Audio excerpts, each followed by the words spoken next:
أعوذ بالله من الشيطان الرجيم. بسم الله الرحمن الرحيم. إنا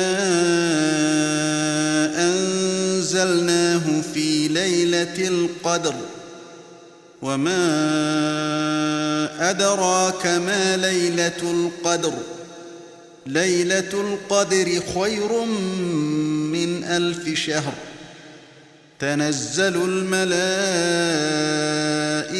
والروح فيها بإذن ربهم من كل أمر سلام هي حتى مطلع الفجر. یقیناً ہم نے اسے شب قدر میں نازل فرمایا. تم نے کیا سمجھا کہ شب قدر کیا ہے؟ شب قدر 1000 مہینوں سے بہتر ہے. اس میں ہر کام کے سر انجام دینے کو اپنے رب کے حکم سے فرشتے اور روح یعنی جبرائیل اترتے ہیں. یہ رات سراسر سلامتی کی ہوتی ہے اور فجر کے طلوع ہونے تک رہتی ہے. ان الحمد لله نحمده ونستعينه ونستغفره ونعوذ بالله من شرور انفسنا ومن سيئات اعمالنا. من يهده الله فلا مضل له ومن يضلل فلا هادي له. واشهد ان لا اله الا الله وحده لا شريك له واشهد ان محمدا عبده ورسوله. يا ايها الذين امنوا اتقوا الله حق تقاته ولا تموتن الا وانتم مسلمون. يا ايها الناس اتقوا ربكم الذي خلقكم من نفس واحدة وخلق منها زوجها وبث منهما رجالا كثيرا ونساء واتقوا الله الذي تساءلون به والأرحام إن الله كان عليكم رقيبا. يا أيها الذين آمنوا اتقوا الله وقولوا قولا سديدا يصلح لكم أعمالكم ويغفر لكم ذنوبكم ومن يطع الله ورسوله فقد فاز فوزا عظيما. أما بعد فإن أصدق الحديث كتاب الله وأحسن الهدي هدي محمد صلى الله عليه وسلم وشر الأمور محدثاتها وكل محدثة بدعة وكل بدعة ضلالة وكل ضلالة في النار. أعوذ بالله من الشيطان الرجيم. بسم الله الرحمن الرحيم. إنا أنزلناه في ليلة القدر وما أدراك ما ليلة القدر ليلة القدر خير من 1000 شهر تنزل الملائكة والروح فيها بإذن ربهم من كل أمر سلام هي حتى مطلع الفجر. محترم بزرگوں، دوستو، اسلامی بہنوں،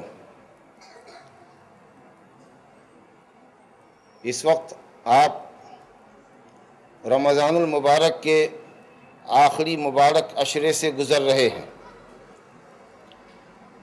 یہ عشرہ آخر کے یہ 10 دن گزشتہ 20 دنوں کے مقابلے میں زیادہ افضل ہیں.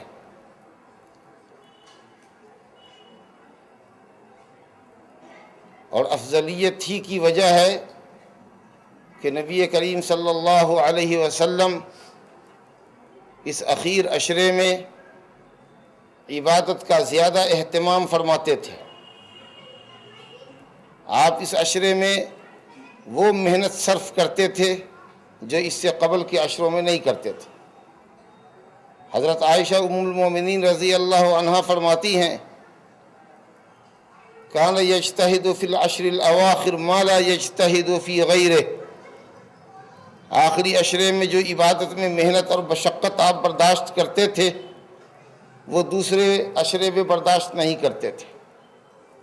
رواہ الامام مسلم.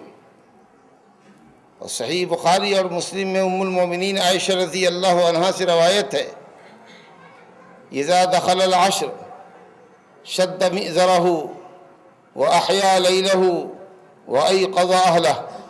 جب آخری عشرہ داخل ہوتا تو نبی کریم صلی اللہ علیہ وسلم اپنا ازار کس لیتے، کمر کس لیتے، یعنی عبادت کے لیے چاق چوبند ہو جاتے. اور چونکہ آپ اعتکاف بھی فرمایا کرتے تھے، اس لیے کمر کسنے سے مراد یہ بھی ہے کہ بیوی سے الگ رہتے تھے. وَأَيْقَظَ أَهْلَهُ، اور اپنے بیوی بچوں کو جگاتے.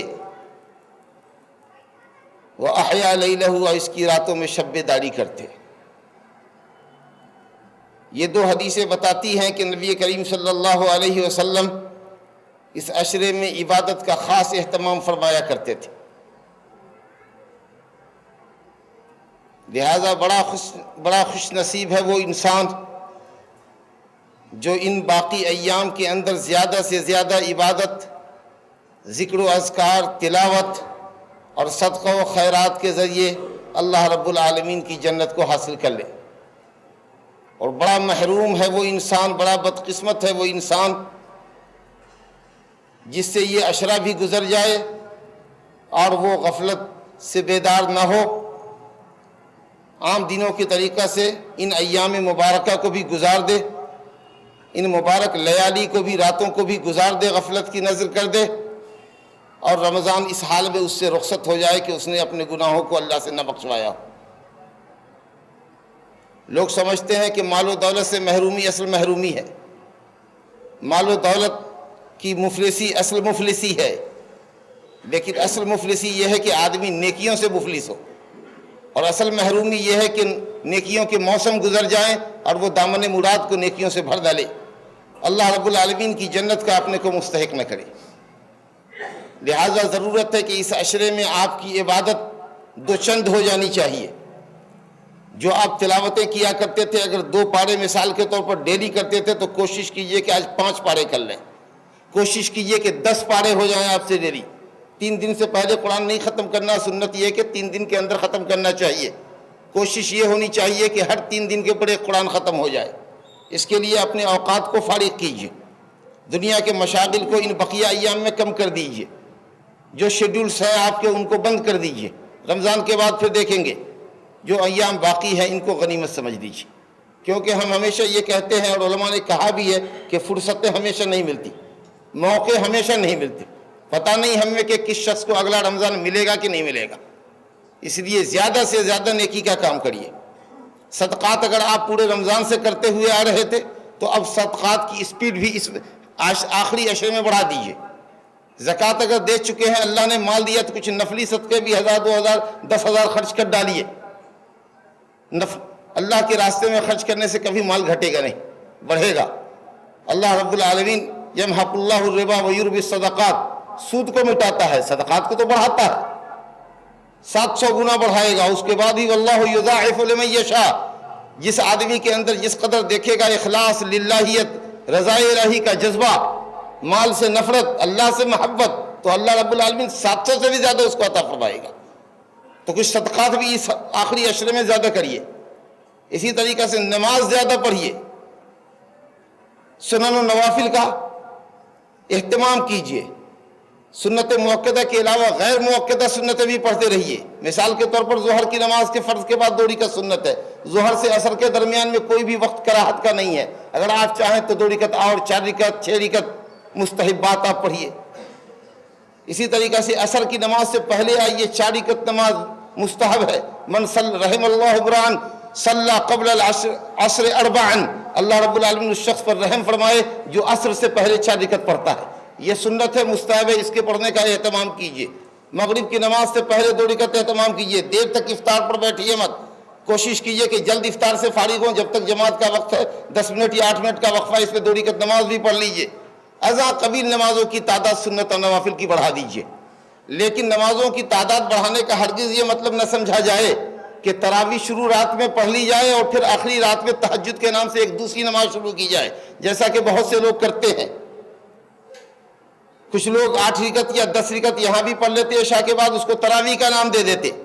آخری شب میں 2 بجے اٹھتے، اس کو تہجد کا نام دیتے. آج تک میری سمجھ میں یہ بات نہیں آئی کہ جب نبی صلی اللہ علیہ وسلم رمضان اور غیر رمضان میں 11 رکعت یا حضرت عبداللہ بن عباس رضی اللہ عنہ کی روایت کے مطابق 13 رکعت سے زیادہ آپ پڑھتے ہی نہیں تھے، تو اب 13 رکعت کو آپ شروع رات میں پڑھ لیجئے، بیچ رات میں پڑھ لیجئے، آخری رات میں پڑھ لیجئے، تہجد کا نام دے دیجئے، تراویح کا نام دے دیجئے، قیام اللیل کہہ لیجئے، فرق کچھ نہیں پڑتا۔ تعداد جو نبی صلی اللہ علیہ وسلم سے ثابت ہے وہ 13 رکعت ہے۔ الگ سے 10 رکعت 11 رکعت ادھر پڑھتے ہیں، پھر اس کو تہجد کے نام سے دیتے، حالانکہ وہ لوگ جو 20 رکعت اور 23 رکعت پڑھتے ہیں وہ بھی تراویح کے نام سے الگ پڑھتے، اور آخری ایام میں یا آخری عشرے کی طاقراتوں کے اندر تہجد کا الگ اہتمام کرتے۔ اتنی بے تحاشا رکعتیں نبی صلی اللہ علیہ وسلم سے ثابت نہیں ہے۔ تب نمازوں کے اندر اضافے کا مطلب یہ ہے کہ قیام لمبا کر دیجیے۔ ہمارے یہاں عجیب صورتحال ہے کہ ہم شروع میں پڑھتے ہیں 1 پارہ 1.5 پارہ کر کے نماز پڑھتے، جب شب قدر آتی ہے تو اس میں آدھا پارہ پڑھتے۔ کوشش کیجئے کہ 2 پارے 3 پارے کے قیام میں ہم تہجد کے اندر رہیں، یا آخری عشرے کی جو طاقراتیں ہیں زیادہ لمبی عبادت کریں۔ 1 گھنٹہ 1.25 گھنٹے کے اندر تراویح ختم کر دیا، ہونا یہ چاہیے کہ لمبی نماز ہو۔ نبی صلی اللہ علیہ وسلم کا قیام لمبا ہوتا تھا، اتنی دیر تک کھڑے رہتے تھے کہ پاؤں آپ کے سوج جاتے تھے، اور رکوع بھی لمبا کرتے تھے، 10 20 25 30 مرتبہ تقریباً۔ ایک اندازے کی بات کریں، لمبا قیام، اسی کہ قیام کے حساب سے رکوع ہونا، رکوع کے حساب سے سجدہ ہونا، یعنی کہ قیام بہت لمبا ہے، 20 منٹ کا قیام ہے اور 5 اور 7 مرتبہ سبحان ربی العظیم کر کے اٹھ گئے۔ یہ نماز کا حسن نہیں ہے۔ نماز کا حسن یہ ہے کہ قیام، رکوع، سجدہ تقریباً برابر ہونا چاہیے۔ قیام تو ظاہر ہے کہ زیادہ لمبا ہوگا ہی، لیکن تقریباً رکوع اور سجدہ بھی برابر ہونا چاہیے۔ ایک رکن بہت لمبا ہو اور دوسرا رکن بہت چھوٹا ہو تو نماز کا حسن جاتا رہتا ہے۔ تو یہ مطلب ہے کہ آپ طاقراتوں کے اندر اگر عبادت کرتے ہیں، آخری عشرے میں تہجد پڑھتے ہیں یا تراویح پڑھتے ہیں، تو قرات لمبی ہو، رکوع لمبا ہو، سجدہ لمبا ہو۔ اگر عام دنوں میں آپ 1 گھنٹہ مسجد میں نمازوں میں گزارتے ہیں، آج 2 گھنٹہ 2.5 گھنٹہ کریے، یہ محنت میں اضافہ ہو گیا۔ لیکن بے تحاشا رکعتوں کی تعداد لو یہاں رات کی نماز ہے، بھائی نبی صلی اللہ علیہ وسلم نے ٹھیک ہے رات کی نماز کا 2 رکعت 2 رکعت، تو 2 رکعت پڑھنے کا طریقہ یہ کہ 4 رکعت ایک سلام سے نہ پڑھی جائے، 2 رکعت پڑھی جائے، لیکن پڑھا کتنا ہے آپ نے اس کو دیکھنا ہوگا۔ اور لمبا قیام کریں گے، ماشاءاللہ ابو حفاظ کی تعداد موجود ہے، ہر مسجد کے اندر حافظ ہے، ہر گھر کے اندر یا چند گھروں کے اندر ایک حافظ کا اہتمام کیا جا سکتا ہے، تو لمبا قیام کرنے میں کیا حرج ہے؟ یہ ایک صفحے کی نمازیں پڑھنے سے بہتر ہے کہ ہم 5 صفحے اور 7 صفحے کی 1 رکعت پڑھیں۔ جتنا لمبا قیام اللہ کے پاس کریں گے اتنا زیادہ بہتر ہوگا۔ تو یہ طریقہ ہے اصل میں اس عشرے کے اندر محنت کرنے کا۔ ہم اصل جو کہنا چاہتے تھے کہ اس عشرے میں نبی صلی اللہ علیہ وسلم عبادتوں کے اندر اہتمام کرتے تھے، قیام اللیل بھی آپ کا لمبا ہوتا تھا، اور نمازوں کا بھی اہتمام زیادہ ہوا کرتا تھا، صدقات بھی کثرت سے کرتے تھے، تلاوت، ذکر، اذکار زیادہ کرتے تھے، زیادہ سے زیادہ وقت آپ کا مسجد کے اندر گزرتا تھا۔ بڑے افسوس کی بات یہ ہے کہ مصطفیٰ صلی اللہ علیہ وسلم اپنے ساتھ اپنے بیوی بچوں کو بھی جگاتے تاکہ خیر میں، اجر میں وہ بھی شریک رہیں، اور بچوں کی، بیویوں کی تربیت ہو عبادت الہی کے اوپر۔ ہمارا حال یہ ہوتا ہے کہ ہم مسجدوں کے اندر چلے جاتے ہیں، ہماری عورتیں، ہمارے بچے شاپنگ کے لیے نکل جاتے، آخری عشرے میں دیکھیے تو پوری مارکیٹ پٹی ہوئی ہے عورتوں سے۔ بازار مردوں کی ضرورت ہے، مردوں کی چیز ہے، بازار میں عورتوں کو ہونا نہیں چاہیے، نہایت فتنے کی جگہ ہے، شر کی جگہ ہے۔ لیکن افسوس یہ ہے کہ گھریلو ضروریات ہم اپنی عورتوں سے مہیا کرواتے ہیں، ہم خود مسجد کے اندر اگر آ سکتے ہیں تو آتے ہیں، یا گھر میں آرام کرتے ہیں، ہماری بیویاں شاپنگ کرتی ہیں۔ اور دیر رات تک گئے ہوئے لوگوں نے مجھے بتایا کہ یہاں تو سحری کر کر کے شاید ہوٹل سے لوٹتی ہیں لوگ۔ تو نعوذ باللہ یہ نہیں ہے، بازار زندگی بھر کرتے رہیے گا، لیکن یہ عبادت کا ایک خاص موسم اللہ نے دیا ہے، اس کو غنیمت سمجھیے۔ تو نبی صلی اللہ علیہ وسلم کی سنت یہ تھی کہ صرف خود نہیں جگتے تھے بلکہ بیویوں کو بھی جگاتے تھے۔ بہتر انسان وہ ہے، نہایت اچھا مرد وہ ہے جو نیکی کے کام پر بیوی کو آمادہ کرے، اور نہایت اچھی بیوی، صالحہ بیوی وہ ہے جو اپنے مرد کو نیکی کے کام پر آمادہ کرے۔ مرد اگر سویا ہوا ہے، جگ نہیں رہا ہے، محبت سے اس کو جگائے، نہیں جگتا ہے تو باوجود اس کے کہ جگنا اس کے لیے باعث مشقت ہے، لیکن پھر بھی وہ پانی کا چھینٹا اس کے چہرے پہ مارے، وہ کہے اٹھیے عبادت کیجیے، یہ عبادت کی رات ہے۔ اسی طریقے سے مرد اپنی بیوی کو اٹھائے، نہیں اٹھتی ہے تو اس کے چہرے پر چھینٹا مارے۔ یہ شکل ہوتی تھی عبادت کی، نہ کہ وہ شکل کہ ہم مسجد میں آئے اور ہماری عورتیں بازاروں کی زینت بنی ہوئی ہیں، والعیاذ باللہ۔ میرے بزرگوں، دوستو، اس عشرے کی اس لیے اتنی زیادہ فضیلت ہے کہ الحمدللہ وہ ایک رات جو 1000 مہینوں کی عبادت سے بہتر ہے۔ ایسے 1000 مہینے جس کے اندر لیلۃ القدر نہ ہو، یہ بھی اللہ رب العالمین کی اس امت پر خاص مہربانی ہے۔ یا تو لیلۃ القدر اگلی امتوں کو ملی نہیں، یا اگر ملی تو لیلۃ القدر اس خصوصیت کے ساتھ نہیں ملی جو خصوصیت اللہ نے اس امت کے لیے رکھی ہے۔ بعض آثار ایسے ملتے ہیں کہ لیلۃ القدر ہر امت کو ملی، لیکن لیلۃ القدر 1000 مہینوں کی عبادت سے بہتر ہے، یہ کسی امت کو نہیں ملی۔ اس لیے یہ خصوصیت ہے اس امت کے ساتھ، کیونکہ اس امت کی عمر ہی کم ہے، 60 70 سال 80 سال جیتے وہ بھی بہت کم لوگ ہوتے ہیں جو 60 یا 70 کو ایکسیڈ کرتے، یہ لوگ بہت کم ہوتے ہیں، اکثر لوگ تو 50-60 کے درمیان چلی جاتے ہیں، 60-70 کے درمیان چلے جاتے ہیں۔ یہی امت کی عمر بھی رکھی گئی ہے کہ میری امت کی عمر مابین 60 الی 70، 60 سے 70 کے درمیان ہے، اور اگلی قوموں کی عمر 1000 سال ہوتی تھی، اس سے تھوڑا زیادہ ہوتی تھی، تھوڑا کم ہوتی تھی۔ حضرت نوح علیہ السلام 950 سال تک دعوت کا کام کرتے رہے، ظاہر ہے کہ 40 سال میں نبی بنائے گئے تو 1000 تو ایسے ہی ہو گیا ان کا، اور اس کے بعد پھر طوفان نوح کے بعد بھی وہ اپنی قوم میں مبعوث کیے گئے، اور کچھ سال زندہ رہے ہوں گے، تو اس طریقہ سے 1011 سال، کچھ لوگوں نے 1300 سال کہے۔ اب اتنی لمبی عمروں میں وہ عبادت کرتے تھے۔ ہماری عمر 60-70 کی ہوتی ہے، جس میں 15 سال ہماری بلوغت سے پہلے کی عمر ہوتے ہیں، جس میں ہم مکلف نہیں ہوتے ہیں۔ پھر ہم کرتے کیا ہیں؟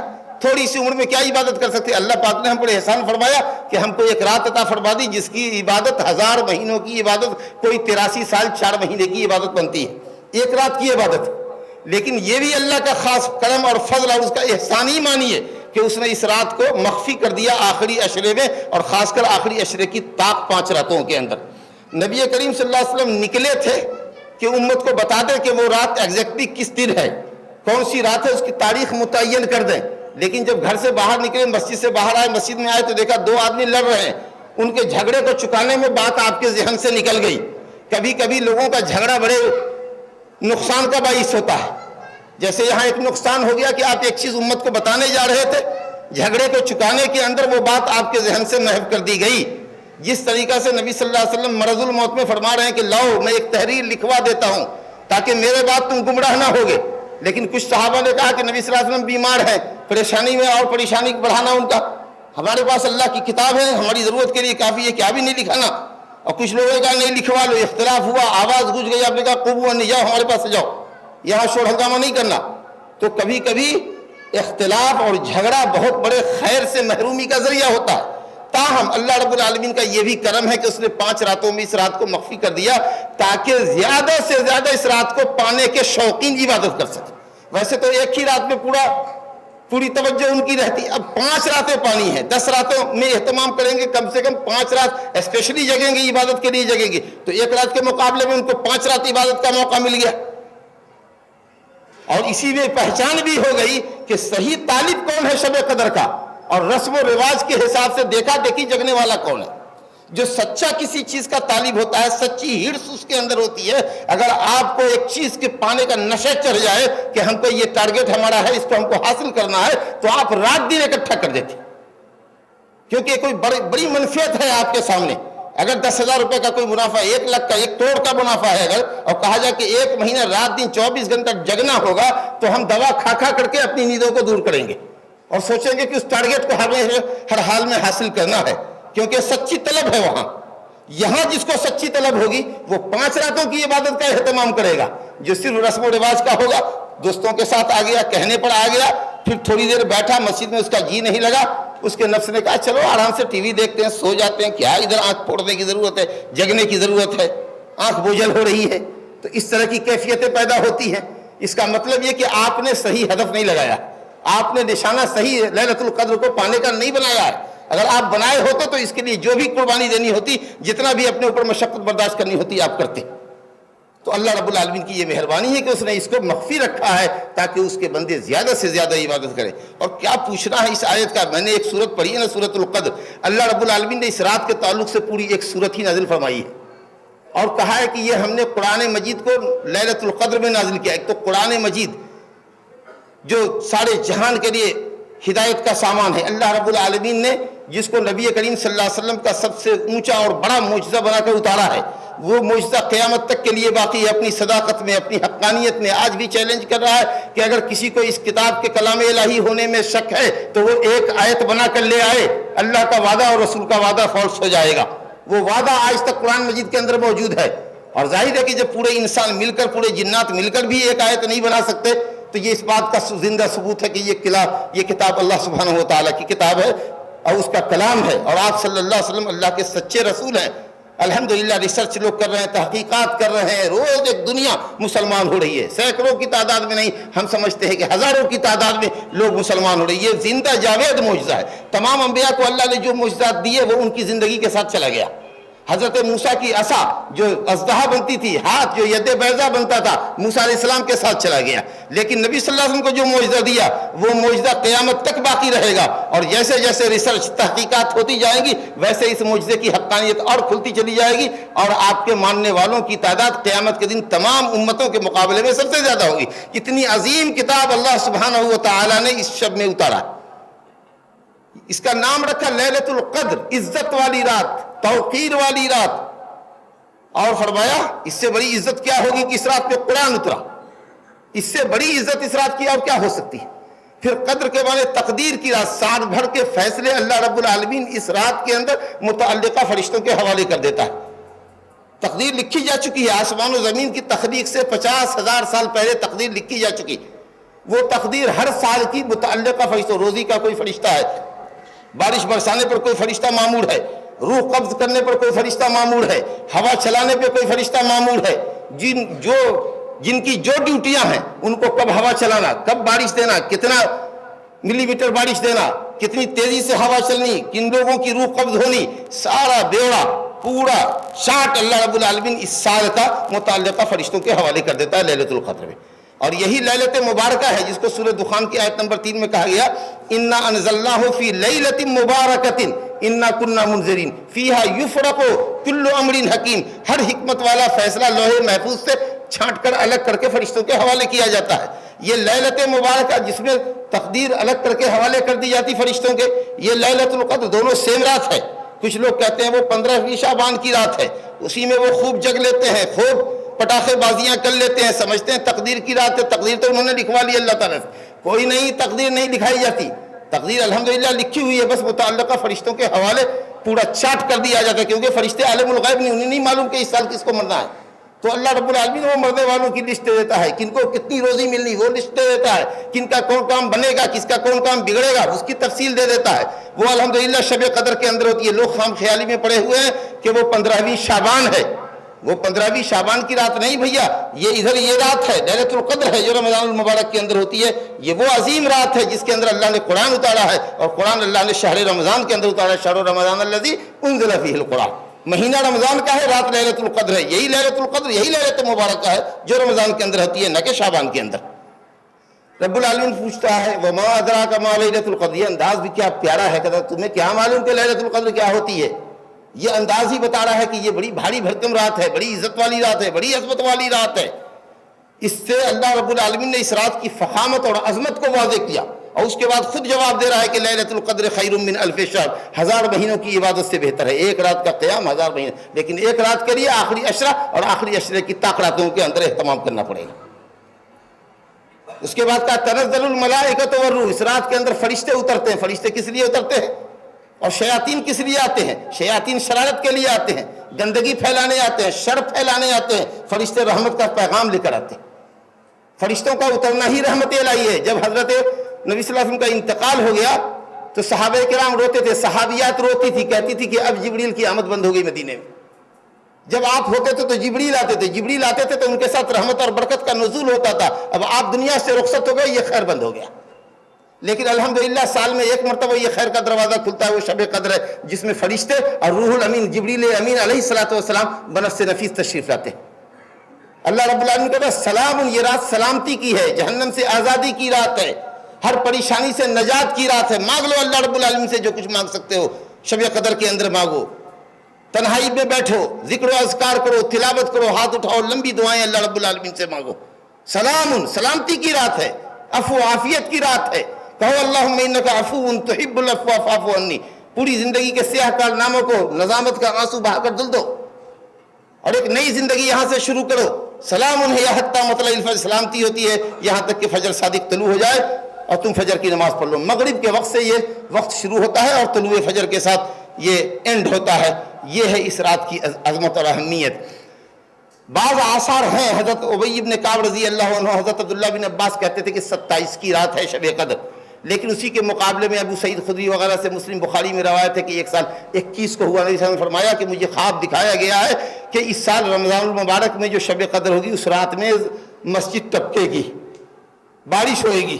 اور وہاں تو کھجور کی چھالیں تھیں مسجدوں کے اوپر، ہماری طرح چھت نہیں تھا، شیڈ نہیں تھا، تو وہ کھجور کی چھالیں تھی نتیجہ یہ ہوا کہ مسجد ٹپ کی، اور فجر کی نماز میں جب آپ نے نماز پڑھی تو پیشانی اور ناک پر آپ کے مٹی کا اثر تھا، جو مطلع صاف ہونے کے بعد جب روشنی ہوئی تو لوگوں نے دیکھا تو سمجھ گئے کہ او جو آپ نے پیشین گوئی فرمائی تھی اس کے حساب سے یہ رات تھی۔ پوچھا گیا کہ کون سی رات تھی؟ کہا 21 کی رات تھی۔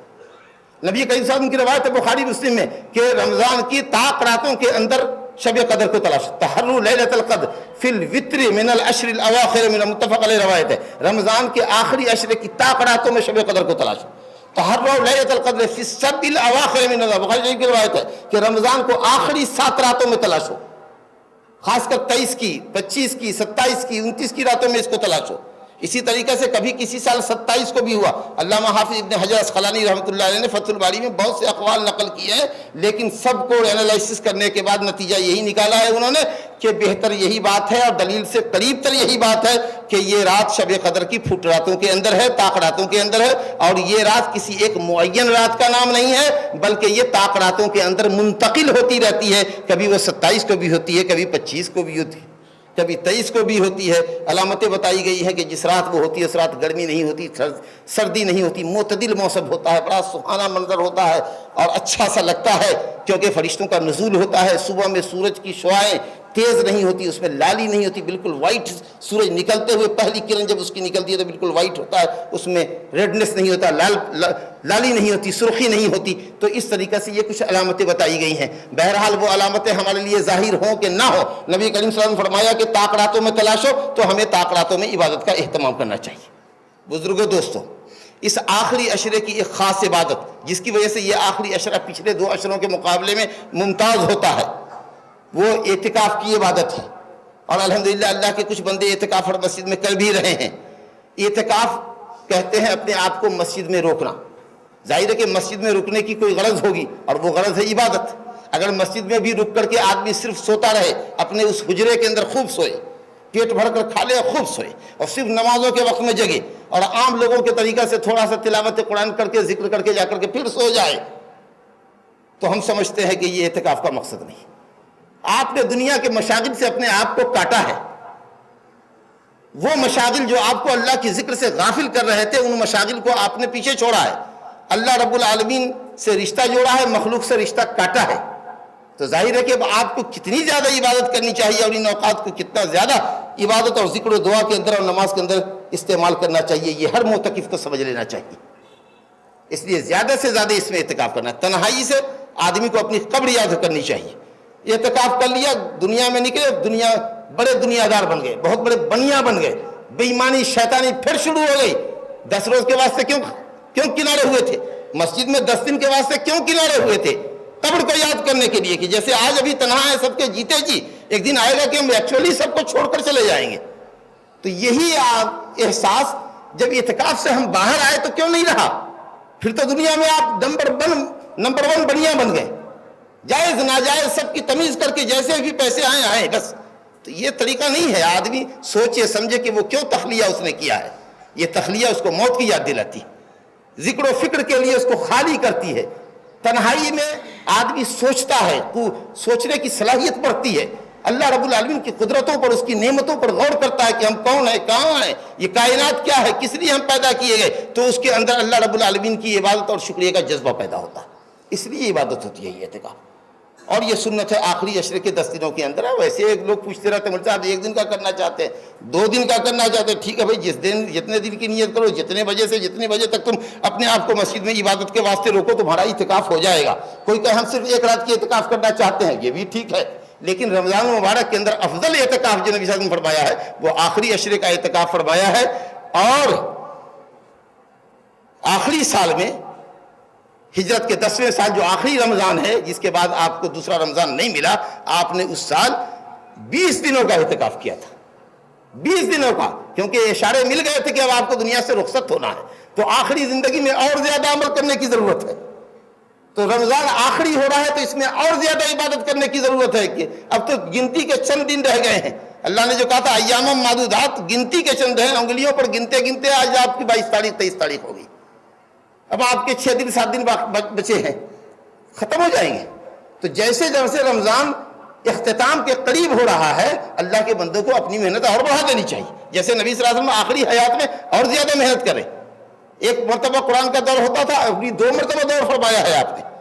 تو بہرحال معتکف کو چاہیے کہ اپنے وقت کا پورا استعمال صحیح طریقے سے کرے. اگر دوست احباب زیارت کے واسطے آتے تو ان سے تھوڑی سی گفتگو جائز کر لینے میں کوئی حرج نہیں ہے، لیکن کوشش کریں کہ 10 منٹ کی بجائے 2 منٹ کی گفتگو ہو چلی جائے. اگر بیوی بھی کبھی پردے میں آتی ہے اعتکاف کے معتکف کے پاس کسی ضرورت کے لیے آتی ہے تو وہ آ سکتی ہے، لیکن شہوت کے ساتھ اس کو چھونا، اس کے ساتھ چمٹنا جائز نہیں ہے. اللہ فرماتا ہے آیت نمبر 187 سورہ بقرہ، وَلَا تُبَاشِرُوهُنَّ وَأَنْتُمْ عَاكِفُونَ فِي الْمَسَاجِدِ، جب تم مسجدوں میں اعتکاف کر رہے ہو تو اپنی بیوی سے مت چمٹو.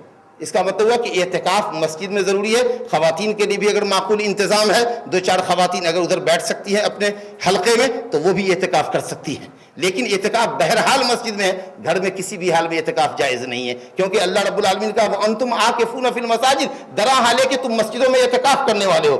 تو اگر عورت کی بات ہوتی چھونے کی تو اعتکاف میں تو کہیں بھی عورت کو شہوت سے چھوئے گا تو اعتکاف اس کا خراب ہو جائے گا. اللہ نے یہ کیوں کہا کہ مسجد میں ہو تم؟ اس کا مطلب یہ کہ اعتکاف مسجد میں ہی کرنا ہے. چھونا تو کہیں بھی اگر ہوتا ہے، اعتکاف اگر کہیں بھی جائز ہوتا تو تم چھوتے تو تمہارا اعتکاف ختم ہو جاتا.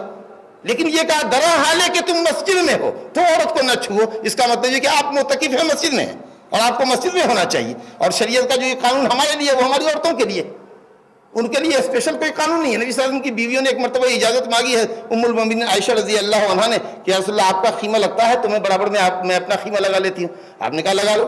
ماں حفصہ رضی اللہ عنہ نے کہا عائشہ ایسا ہے کہ تم میرے لیے اجازت لے دو نبی صاحب سے، میں کہوں گی تو شاید مانے نہ مانے، تمہاری بات مانتے ہیں. نبی صاحب ان کی بڑی چہیتی بیوی تھی حضرت عائشہ، انہوں نے آپ ریکمنڈ کیا حفصہ رضی اللہ عنہ کے لیے. آپ نے کہا اچھا ٹھیک ہے چلو وہ بھی لگا لیں. جب ان دونوں خواتین نے لگایا تو حضرت زینب تھی، انہوں نے کہا میں کب پیچھے رہتی. انہوں نے اپنے لوگوں کو کہا، اپنے نوکر چاکروں کو کہ میرا ایک بھی خیمہ نصب کر دو. اب نبی صلی اللہ علیہ وسلم جب آئے مسجد میں تو کہا کہ ما ھذی الاخبیہ، یہ خیمے کیا ہیں؟ کہا آپ ہی کی ازواج کے ہیں. کہا البر اردنا، کیا یہ نیکیوں کے ارادے سے آئی ہے یا سوکن کی حسد میں آئی ہے؟ آپ نے کہا چلو ہمارا خیمہ توڑو، ہمارا خیمہ توڑو، ہم اس سال عمرہ نہیں، یہ اعتکاف نہیں کرتے. ہم یہ کہنا چاہتے ہیں کہ اگر خواتین گھروں میں اعتکاف کر سکتی تھی تو تمام ازواج جو آپ کی ایٹ اے ٹائم 9 بیویوں کو چھوڑ کے آپ مرے ہیں، زندگی میں 11 شادیاں کی ہے، دوست بیوی آپ کی زندگی میں گئی، 9 بیوی ایٹ اے ٹائم رہی ہے جس کو چھوڑ کر کے آپ دنیا سے رخصت ہوئے. 9 اپنے اپنے گھروں میں کر سکتی تھی. امت کی تمام بیٹیاں اپنے اپنے گھروں کے اندر کریں، ہمیں کیا فرق پڑتا ہے؟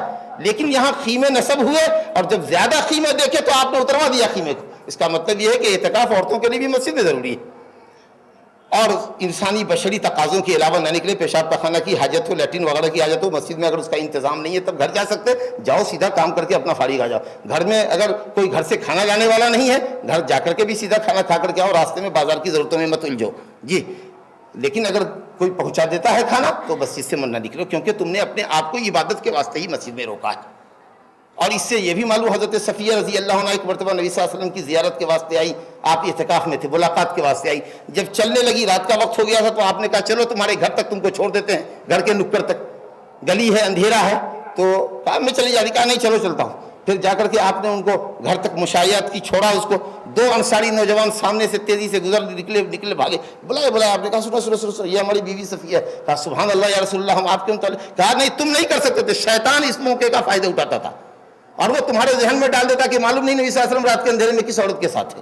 جب نبی کریم صلی اللہ علیہ وسلم کے متعلق مردود شیطان کسی بھی انسان کے ذہن میں یہ بات ڈال سکتا ہے کہ آپ کسی غیر کے ساتھ بھی ہو سکتے ہیں، تو اگر رات میں ہم کسی عورت کے ساتھ، کسی لڑکی کے ساتھ جا رہے ہوں اور 2 آدمی جائے دیکھے اور تیزی سے نکل جائے اور مسکراتا ہوا اب بھاؤں اور آنکھیں چمکاتا ہوا نکل جائے، تو اس کا مطلب ہے کہ کچھ غلط سوچ رہا ہے. بلایا کہ یہ ہماری ماں ہے، یہ ہماری بہن ہے، یہ ہماری پھوپھی ہے، یہ ہماری فلاں ہے، یہ ہماری چلاں. پوزیشن کو واضح کرنا جی، تاکہ کوئی آدمی غلط فہمی کا شکار نہیں ہو. تو یہ نبی صلی اللہ علیہ وسلم نے فرمایا ہے. تو بہرحال عورت زیارت کے لیے آ سکتی ہے اور آپ اس کو گھر کے کنارے تک بھی چھوڑ سکتے ہیں، دروازے تک. تو یہ ساری کچھ چیزیں بتا رہی ہیں کہ اعتکاف مسجد کے اندر ہونا چاہیے، بلا ضرورت شرعیہ باہر نہیں نکلنا چاہیے.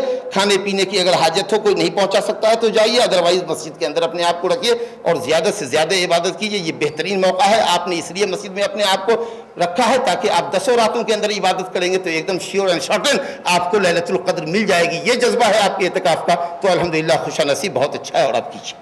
اسی طریقے سے بزرگوں دوستوں، اس عشرے کی ایک خاص عبادت اور بھی ہے کہ مہینے کے اینڈنگ کے ساتھ ہم کو صدقۃ الفطر ادا کرنا ہے. صدقۃ الفطر جو ہمارے روزوں کا کفارہ ہے، جو ہمارے روزوں کو لہو و لعب، لغویات سے اور فسق و فجور کے کچھ کام اگر ہو گئے تو الحمدللہ صدقہ فطر جس کو زکوٰۃ الفطر کہتے ہیں، افطار کرنے کے بعد یہ فرض ہوتا ہے چاند رات کو، تو یہ ہمارے روزوں کا کفارہ ہوتا ہے۔ اور طعمۃ للمساکین، مسکینوں کی خوراک بھی ہوتی ہے کہ عید کی خوشیوں میں وہ بھی شریک رہیں، وہ بھی کچھ اچھا کھائیں پئیں، اور عید کے دن لوگوں کے سامنے دستے سوال دراز کرتے پھریں، کیونکہ یہ معاشرہ اسلامی معاشرہ ہے، کالجسد الواحد، ایک جسم کی طرح ہے۔ ہم بہت عیش موج میں جی رہے ہوں، کھا رہے ہوں، عید کی خوشیاں منا رہے ہو، ہمارا پڑوسی یا ہمارے معاشرے کا غریب مسلمان اس دن بھی ٹھیکڑی لے کر کے اور پلیٹاں لے کر کے لوگوں کے دروازے جا کر بھیک مانگ رہا ہو، اور اس کو بھی اچھے کپڑے نصیب نہ ہو۔ اللہ کے بندو، اسی لیے کہا گیا کہ طعمۃ للمساکین، فقراء اور مساکین کو کھلاؤ، یہ فائدہ ہے جو ہر ایک مسلمان کے اوپر، خواہ وہ بڑا ہو کے چھوٹا، مرد ہو کے عورت، اس کو صدقۃ الفطر ادا کرنا ہے، چاہے روزہ اس نے نہیں رکھا، حتیٰ کہ اگر سورج کے ڈوبنے سے پہلے 1 منٹ پہلے بھی پیدا جو بچہ ہو گیا اس کا بھی دینا، اس نے روزہ نہیں رکھا، لیکن ایک فائدہ یہ ہوگا کہ مسکین کی خوراک بڑھ جائے گی، 2.5-3 کلو غلہ اور آپ کے گھر سے چلا جائے گا۔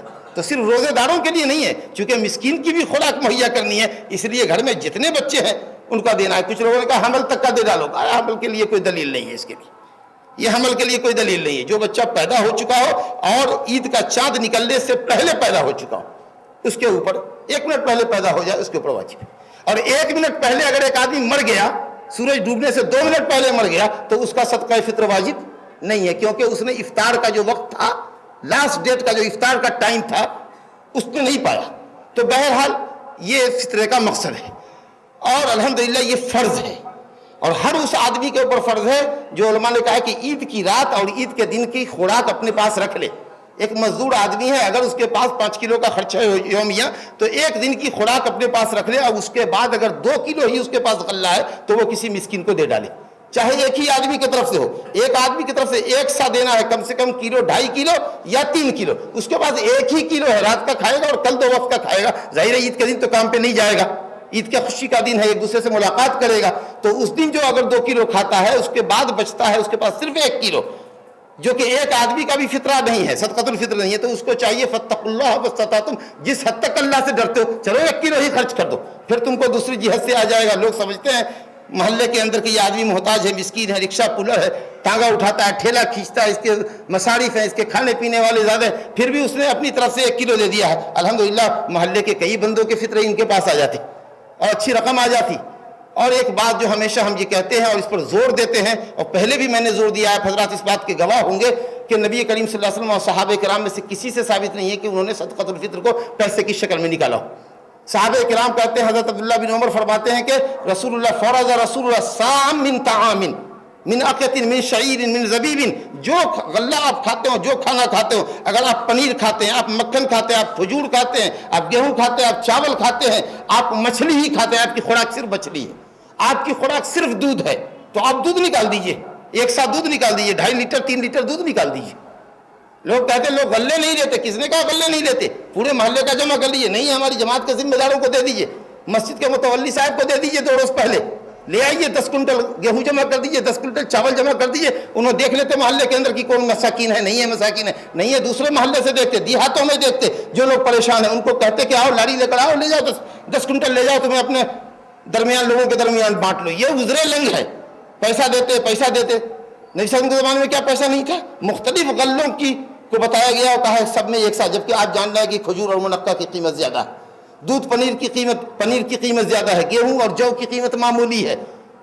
تو اتنی مختلف چیزیں جن کی قیمتوں میں کافی ڈیفرنٹ ہے، اور وہ آپ صلی اللہ علیہ وسلم فرمایا کہ کوئی بھی جو خوراک کھاتا ہے اس میں سے دے 1 سا۔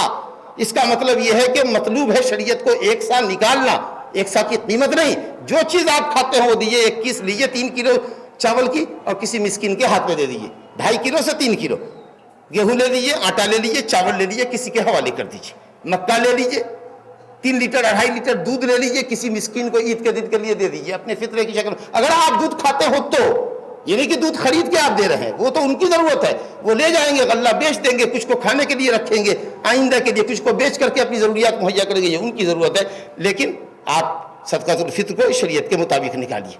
وباللہ التوفیق۔ میرے بزرگوں دوستو، ماہ رمضان اختتام کے قریب ہے اور خطبہ کا وقت بھی ہمارا جو مقرر ٹائم ہے الحمدللہ وہ بھی ختم ہو چکا ہے۔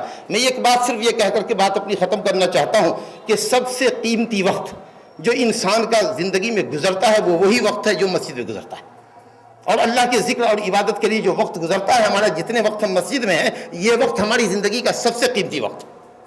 اس کے بعد کا وقت قیمتی ہے کہ نہیں ہے ہم اس پر بحث نہیں کریں گے، لیکن سب سے قیمتی وقت وہ ہے جو ہمارا مسجد میں اللہ کے ذکر میں اور عبادت پہ گزرتا ہے۔ اسی طریقے سے ہمارے پیسے مختلف جگہوں پہ خرچ ہوتے ہیں، سب سے بہترین اور سب سے بہترین مصرف پیسے کے خرچ کا یہ ہے کہ اللہ کے گھر کی تعمیر میں ہمارا پیسہ لگتا ہو، یہ سب سے بہتر ہے۔ چاہے جہاں کی مسجد ہو، جس طرح کی مسجد ہو، آپ اس کے اندر خرچ کیجئے اور اللہ رب العالمین سے ایک جنت پا لیجیے۔ من بنا للہ مسجد، جس نے اللہ کے لیے گھر بنایا، اللہ نے اس کے لیے جنت پہ گھر بنائے۔ یہ اتنا زبردست اور بابرکت کام ہے کہ نبی صلی اللہ علیہ وسلم نے خود مسجد نبوی بنائی تو خود آپ نے پتھر اٹھائے، خود اینٹیں روڑے گاڑے اٹھائے، اور خود آپ کا پورا بدن گرد و غبار سے اٹا ہوا تھا۔ تو یہ اتنا مبارک کام ہے۔ اس لیے اگر کہیں مسجد کے تعاون کی اپیل کی جاتی ہو، کسی دعوت سینٹر میں دعوت کے لیے کام اپیل کی جاتی ہے، یہ سب کام ایسے ہیں کہ جس میں ہمارے پیسے لگنے چاہیے۔ اللہ رب العالمین ان صدقات کو آپ کو بہت زیادہ بڑھا چڑھا کر عطا فرمائے گا اور آپ کے لیے جنت پہ گھر بنائے گا۔ میری دعا ہے اللہ سبحانہ تعالیٰ سے کہ اللہ جو ایام باقی ہیں ان کو خیریت سے گزار دے، زیادہ سے زیادہ عبادت کرنے کی توفیق عطا فرما دے، اور ایسی مبارک راتیں اور ایسے مبارک دن اور ایسا بابرکت مہینہ نزول قرآن کا ہماری زندگی میں بار بار لا، اور زیادہ سے زیادہ ہمیں نیکیوں کی توفیق عطا فرما، ہماری کوتاہیوں سے ہم کو درگزر فرما، ہماری گردنوں کو، ہمارے ماں باپ کی گردنوں کو، ہمارے دوست احباب کی گردنوں کو، ہمارے عزیزان خیش و اقارب کی گردنوں کو اللہ رب العالمین جہنم سے آزاد فرما، اور رمضان اس حال میں ہم سے رخصت ہو کہ تو ہم سے راضی ہو چکا ہو۔ وباللہ التوفیق، صلی اللہ علیہ وسلم وبارک علی نبینا محمد وآلہ وصحبہ اجمعین۔ اقول قولی ھذا واستغفر اللہ لی ولکم ولسائر المسلمین من کل ذنب فاستغفروہ انہ ھو الغفور الرحیم۔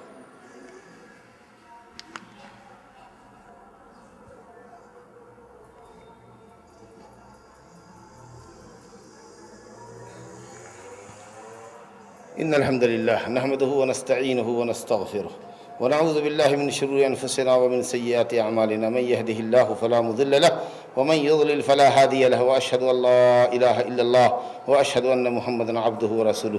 نیک اعمال کے اندر بزرگوں دوستوں درود بھی ہے، نبی صلی اللہ علیہ وسلم پر صلاۃ و سلام بھیجنا بھی بڑا اچھا نیک عمل ہے۔ نبی صلی اللہ علیہ وسلم نے مسلم شریف کی حدیث سے فرمایا، من صلی علیہ مرتن صلی اللہ علیہ بہا عشرہ، جو آدمی نبی صلی اللہ علیہ وسلم پر ایک مرتبہ صلاۃ بھیجتا ہے، درود بھیجتا ہے، اللہ تعالیٰ اس کے اوپر 10 مرتبہ درود بھیجتا ہے، اور حدیث ہے کہ اللہ رب العالمین اس کے درجات بلند کرتا ہے، اس کے گناہوں کو معاف کرتا ہے۔ تو کثرت سے نبی کریم صلی اللہ علیہ وسلم پر درود پڑھا جائے، اور خاص کر رمضان کے اندر پڑھا جائے۔ اور سید الایام جو جمعہ کا دن ہے، تو سید المرسلین نبیوں کے اور اولاد آدم کے سردار پر سید الایام میں اور سید الشہور ماہ رمضان کے اندر کثرت سے درود پڑھنا چاہیے، اور خاص کے جمعہ کے دن میں کثرت سے درود پڑھنا چاہیے۔ آتے جاتے چلتے پھرتے دن بھر کثرت سے درود پڑھنا چاہیے، اور اس سے نبی کریم صلی اللہ علیہ وسلم کی شفاعت نصیب ہوگی، اور دعا بھی قبول ہونے کے ذریعے میں سے یہ دعا کہ آدمی اگر دعا کرے تو پہلے اللہ کی تعریف کرے، پھر نبی صلی اللہ علیہ وسلم پر درود بھیجے، پھر اس کے بعد بھلائی کی دعا مانگے، پھر آخر میں اللہ کی تعریف کرے، نبی صلی اللہ علیہ وسلم پر درود بھیجے، پھر آمین کہہ کے اپنے ہاتھ کو گرا لے۔ تو گویا درود شریف پڑھنا دعا کی قبولیت کا وسیلہ اور ذریعہ۔ درود شریف پڑھنا نبی کریم صلی اللہ علیہ وسلم کی محبت کے حصول کا ذریعہ ہے، نبی صلی اللہ علیہ وسلم کی شفاعت کے حصول کا ذریعہ ہے۔ لیکن مسنون درود کے صیغے جو ہم تحیات کے اندر پڑھتے ہیں، وہ صیغے وہ نہیں جو لوگوں نے اپنے طور پر بنا رکھے ہیں، جن میں شرکیہ کلمات گھسا رکھے ہیں، ویسے درود نہیں۔ جو درود درود ابراہیمی کے نام سے مشہور ہے، جو اپن نماز کے اندر پڑھتے ہیں، اس درود کے الفاظ کا تتبع کریں اور اس درود کو کثرت سے پڑھیں۔ آئیے اللہ رب العالمین فرماتا ہے سورہ احزاب آیت نمبر 56 میں، اعوذ باللہ من الشیطان الرجیم، ان اللہ وملائکتہ یصلون علی النبی یا ایھا الذین آمنوا صلوا علیہ وسلموا تسلیما، بے شک اللہ اور اس کے فرشتے نبی پر صلاۃ بھیجتے، اے ایمان والو تم بھی نبی پر صلاۃ و سلام بھیجو۔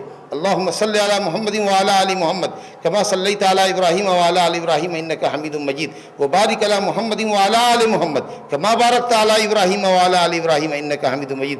اللہم صلی علیہ وسلم علیہ وعلی آلہ وازواجہ وذریاتہ واہل بیتہ اجمعین برحمتک یا ارحم الراحمین۔ عباد اللہ رحمکم اللہ، ان اللہ یامر بالعدل والاحسان وایتاء ذی القربى وینہی عن الفحشاء والمنکر والبغی یعظکم لعلکم تذکرون۔ اذکروا اللہ تعالی یذکرکم وادعوہ یستجب لکم ولذکر اللہ اعلی واکبر واللہ یعلم ما تصنعون۔